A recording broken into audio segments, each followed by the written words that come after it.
Okay, ni habari nyingine tena, habari mpya, na kama unavyojua Mwijaku ni mtu wa mbwembo sana kupitia mitandao ya kijamii. Sofa tukasema tuweze kusogezea update hii nzito usiku huu ni kuhusiana na hii nyumba ambayo sasa hivi Mwijaku anathibitisha kwa maneno mengi kwamba anaimiliki. Anadai kwamba ametumia mabilioni ya fedha kuweza kukamilisha ujenzi huu. Tufahamu ya kwamba Mwijaku alianza kwa kujenga nyumba Kigamboni, na wengi wakawa wanazungumza kwamba kwa uchawa alionao, kwa mambo zake na mambo mbalimbali, Mwijaku ni mtu wa mbwembo sana, lakini pia sio kwamba ni mtu wa mbwembo tu, ni mtu pia kujituma na kujitoa kwenye vitu mbalimbali, akaanza kufanikisha kukamilisha ujenzi mkubwa kule Kigamboni, na wengi wakawa wanasifia ujenzi huo. So akaanza kuonekana kwamba sasa hivi ana mpango mkakati wa kujenga nyumba nyingine hatari zaidi maeneo ya Ambweni, na tukaona alikuwa anaposti hatua kadhaa, harakati za kuanza kutengeneza ujenzi kukamilika na vitu kama hivyo. Lakini sasa usiku wa leo Mwijaku ameamua kusimamisha na kueleza kwamba yeye ni nani.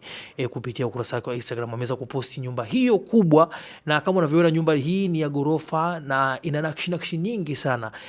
Kwa maelezo yake ya awali anadai kwamba ametumia pesa nyingi kukamilisha ujenzi huu, na tumeanza kuona watu mbalimbali wakaanza kufika katika mjengo huo kwa mkwara wa hali ya juu kumpongeza. Ili pia inakuja exclusive kubwa ambayo itakwenda kueleza kwamba mjengo huo umetumia shilingi ngapi, ilikuwaje, kwaje, amewezaje. Hii ni bilioni 4.3 Zahoro kasema tunakuja ku add value kwenye jumba lako la bilioni 4.3. Njoo Zahoro. Asante. Zahoro ba telefoni. Anaitwa Zahoro ba telefoni. Zahoro, ujio wako wewe hapa nataka unambie. Hapa mimi nimewekeza bilioni 4.3. Wewe leo utaweka kitu cha bidhaa cha thamani ipande. Nataka nikupitishe kwenye kila chumba uche baraka. Yes, kila chumba mimi nitaweka simu. Kila chumba mimi nitaweka simu. Ngoja. Utaka simu ya aina gani? Utaka simu ya aina gani? Simu ya mezani? Simu ya Samsung, simu ya smartphone. Okay. Yes. Kila chumba. Kila chumba. Yes. Kila chumba. Sio mchezo, umeweza Mwijaku. Hongera. Unaona bilioni 4 nimeraza hapa. Kabisa. Kumbe hizo hela tunazokupa kweli. Yani unastahili. Tukifanya tangazo na wewe tukikupa milioni 5 kweli tunaona unaweka hichi kitu cha uhakika. Hongera sana. Nilifikiri ni mtu wa kuharibu hela, lakini hapana. Unastahili. Unastahili. Bilioni 4.3 nimeweka hapa. Na umeniambia kwenye kila chumba kimoja unatia simu moja. Njoo hapa.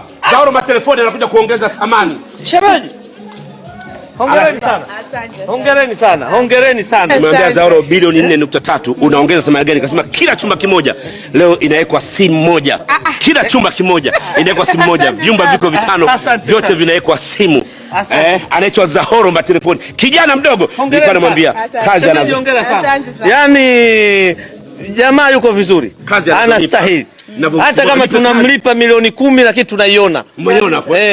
Hongera sana. Mtu mwema sana. Anaitwa Zahoro matelefoni. Ndio mtu wa kwanza kukanyaga kwenye kasi. Twende.